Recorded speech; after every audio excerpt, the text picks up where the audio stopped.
मेरा नाम है ऋषु सिंह। अब देखना शुरू कर दिए हैं सुदर्शन बिहार। हमारे साथ बात करने के लिए जेडीयू के प्रदेश प्रवक्ता नवल शर्मा जी हैं।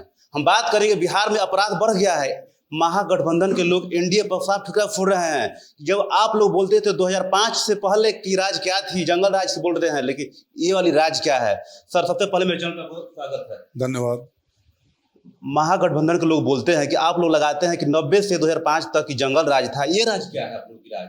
रोज हत्याएं हो रही है हर शहर में, पटना में, छोटे छोटे गांव में, ब्लॉक प्रखंड स्तर, जिला स्तर पर। विश्व में कोई ऐसा समाज है जहां क्राइम नहीं होता है? भारत में कोई ऐसा राज्य है जहां क्राइम नहीं होता है? महत्वपूर्ण यह है कि यदि आपके राज्य में घटना हो जाए तो राज्य की पुलिस क्या करे, राज्य के जो मुख्यमंत्री हैं उनका रवैया क्या हो। मैं आपको अंतर समझा देता हूं। उनके शासनकाल को जंगल राज हमने नहीं कहा था, माननीय हाई कोर्ट ने कहा था। और जंगल राज बिहार के बच्चे बच्चे की जुबान पर चढ़ गया। यह शब्द बहुत ज्यादा लोकप्रिय हो गया और आज तक ये लोकप्रिय बना हुआ है। ऐसा क्यों?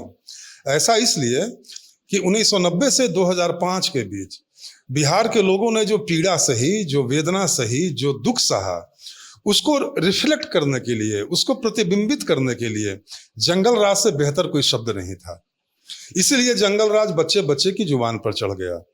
वो डर का माहौल, वो आतंक का माहौल, वो संत्रास का माहौल, व्यापारी चिंतित, वकील चिंतित, डॉक्टर चिंतित, बेटे की माँ चिंतित, बहन का भाई चिंतित, बेटी का पिता चिंतित, सारे लोग चिंतित। सड़कों पर सन्नाटा, रात में कोई आवागमन नहीं कर सकता है, हमेशा नरसंहार की घटनाएं, जातीय विवाद, रोज खून खराबा, बाहुबलियों का राज, सबका अखाड़ा सीएम हाउस में अपराधियों और बाहुबलियों की चाय पानी।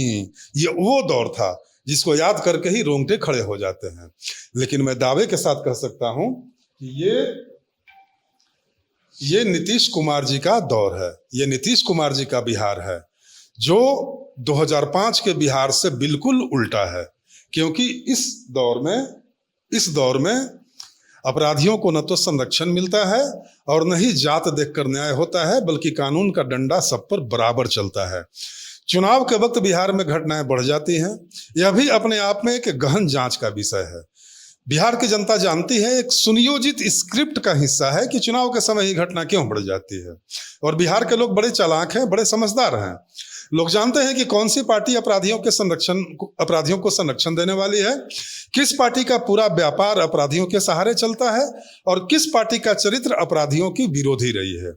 नीतीश कुमार जी का पूरा कार्यकाल यह बताता है कि नीतीश कुमार जी बिहार में अपराधियों के लिए काल जैसे हैं, अपराधियों के लिए महाकाल है नीतीश कुमार। और नीतीश कुमार के राज में कोई व्यक्ति चाहे कि क्राइम करके हम बच जाएं तो ये संभव नहीं है। और यदि ऐसा कोई उदाहरण है तो मेरे सामने पेश कीजिए, तुरंत एफआईआर। अब बिहार में कोई एक घटना बता दीजिए जिसमें एफआईआर नहीं होती हो, बल्कि अननोन एफआईआर भी होता है।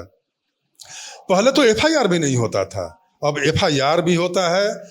चार्जशीट फाइल करने की दर बिहार में 95% से ज़्यादा है, जो यह बताता है कि पुलिस अपने ड्यूटी को, अपने कर्तव्यों का कितनी मुस्तैदी से निर्वहन करती है। बिहार में महिलाओं के खिलाफ कन्विक्शन की दर, महिला अपराध पर कन्विक्शन की दर 61% से ज़्यादा है। तो आप एनसीआरबी के आंकड़े देखिए, जिस दौर में एफआईआर होता ही नहीं था, उस दौर में 1990 से 2005 के बीच में 67,000 हत्याएं हुई। अगर सही ढंग से एफआईआर लिखा जाता तो उस दौर में कितनी लाख हत्या के रिकॉर्ड मिलते अभी। तो ये वो दौर था। अब तुरंत एफआईआर दर्ज होता है, सारी घटनाएं जो हैं वो न्याय संगत हैं, पारदर्शी हैं और ऑन रिकॉर्ड हैं। फिर भी यहाँ 2005 के बाद की घटनाएं काफी कम है।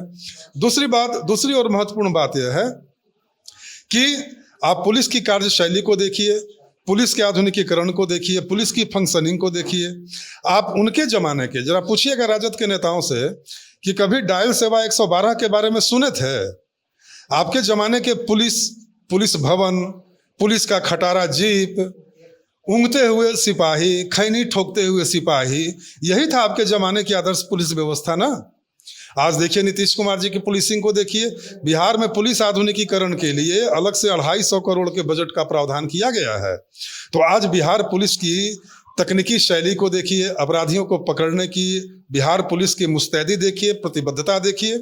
ये सारी बातें यह बताने के लिए पर्याप्त है कि मान्यवर तेजस्वी यादव जी को लॉ एंड ऑर्डर पर प्रवचन देने के बजाय नीतीश कुमार जी से प्रशासन का गुर सीखने की आवश्यकता है। एक रहा आखिरी क्वेश्चन, 9 जुलाई 2025 को पूरे राज्य में चक्का जाम किया गया था SIR को लेकर, स्पेसिफिक इंटेंसिव रिवीजन, यानी वोटर लिस्ट में पुनरीक्षण नाम करने के लिए, उसमें क्या बताया? देखिए, वो चक्का जाम तो पूरी तरह से असफल हो गया, बिहार की जनता ने नकार दिया। और वो चक्का जाम केवल अपने स्वार्थों की टकराहट के लिए बिहार में कैसे प्रसिद्धि पाया, आपने भी देखा। वो चक्का जाम किन किन कारणों से प्रसिद्ध हुआ? पप्पू यादव जी को धक्का देने के चलते चक्का जाम प्रसिद्ध हुआ। वो चक्का जाम सुर्खियों में आया, कन्हैया कुमार को ऊपर नहीं चढ़ने दिया गया, इसलिए सुर्खियों में आया।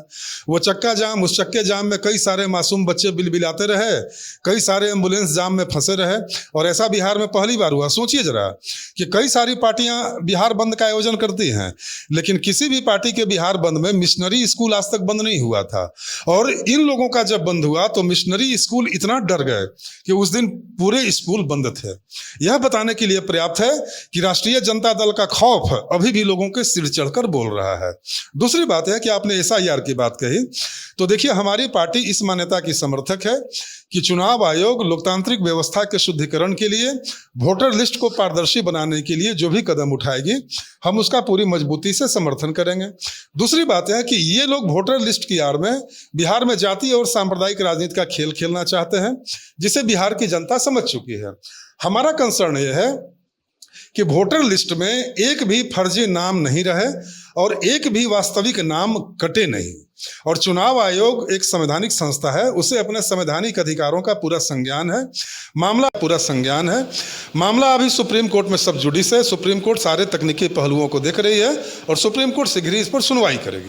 तो हमारे साथ तमाम मुद्दों पर बात करने के लिए JDU के प्रदेश प्रवक्ता नवल शर्मा जी थे। कैमरामैन विवेक के साथ ऋषु सिंह, सुदर्शन न्यूज बिहार।